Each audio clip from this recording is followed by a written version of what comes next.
everybody. Okay, I know I am the only thing keeping you from drinks, so I'm going to keep my remarks short and then answer all your questions, all right?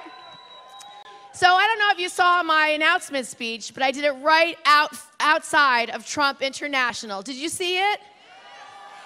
Well, the reason why I took the fight to him is because President Trump is creating so much division and hate in this country, but he is very small. He is weak. He is a coward. He is a leader who actually punches down. He demonizes those who need our help, those who need our support. He demonizes the LGBTQ community. He demonizes our transgender troops.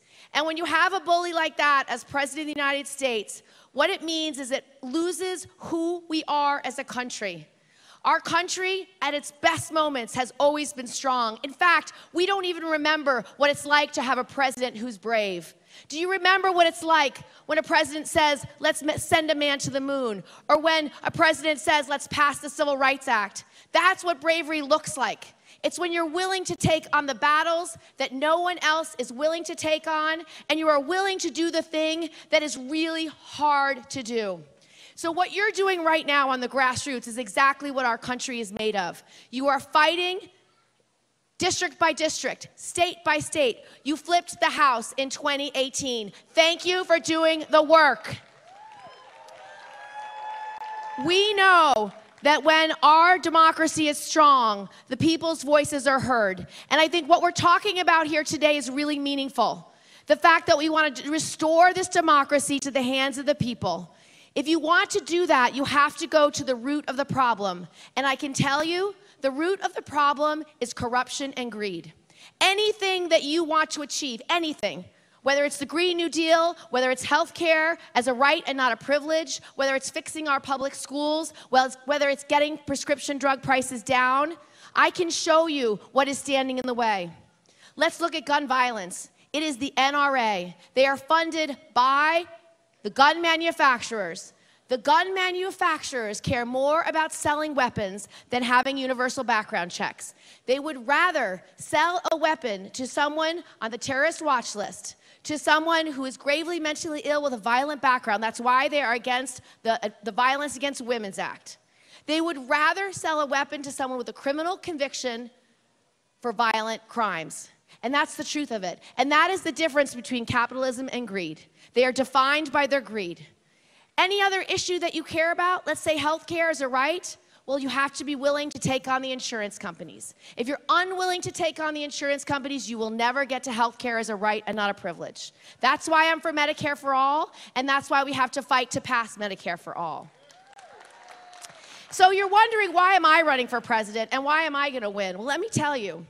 I have a very different history, a very different story. I got my start in politics in upstate New York. Upstate New York, in a very red place. In fact, a 2-to-1 Republican district. When I decided to run for Congress, no one thought I could win. The only person who thought I could win was my mother. And that tells you a lot about her. By the time she was my age, she was a second-degree black belt in karate. So I decided to look at this district, and I call a friend of mine who's actually really smart, a pollster, understands these things. And I told him, I said, Jeffrey, I really want to run for Congress in upstate New York, where I'm from, the 20th Congressional District. Please look it up and tell me my chances. And he said, oh, Kirsten, sorry, you can't win. And you know, I've been working for other candidates for 10 years, raising money, helping them get elected. I said, well, you know, Jeffrey, I could raise a lot of money. I could probably raise $2 million. I could get my message out. And he said, it's 2-to-1 Republican. There's not enough Democrats to vote for you. So I said, well, what happens if I run the perfect campaign? Can't I win then? And he said, there are more cows than Democrats in your district. You actually cannot win. So then I said, well, you know, this guy's a bit of a jerk, kind of a bully. What happens if he gets indicted? Clearly I could win then, right? He said, well, it depends what he gets indicted for. So you can imagine how red this district was. But I did run. I did raise close to $2 million. I ran close to a perfect campaign, and miracles do happen. But the one mistake he made is he never took me seriously. In fact, he looked at me and said, she's just another pretty face. And of course I said, thank you. And then I pivoted to talk about why I was running and that I wanted to get our troops out of Iraq. It was the #1 issue in 2005 because we were mired in the Iraq war and no end in sight.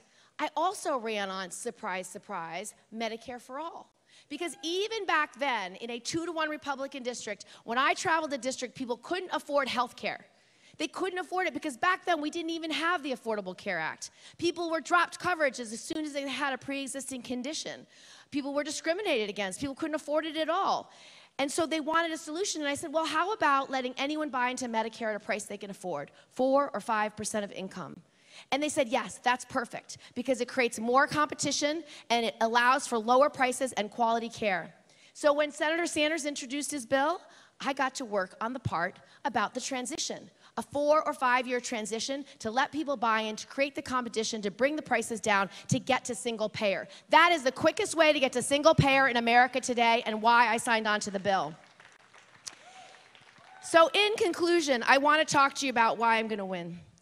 I think it's really important that we have a nominee who can talk to all of America and really identify what's going on, because people across America, no matter where they live, whether they live in the Bronx, whether they lived in Long Island, whether they lived in upstate New York, no matter where they lived in my state, they feel left behind, deeply, deeply left behind. So you need an economy that can grow for all of us. You need access to higher education no matter what block you grow up on. You need better public schools. You need universal pre-K, affordable daycare.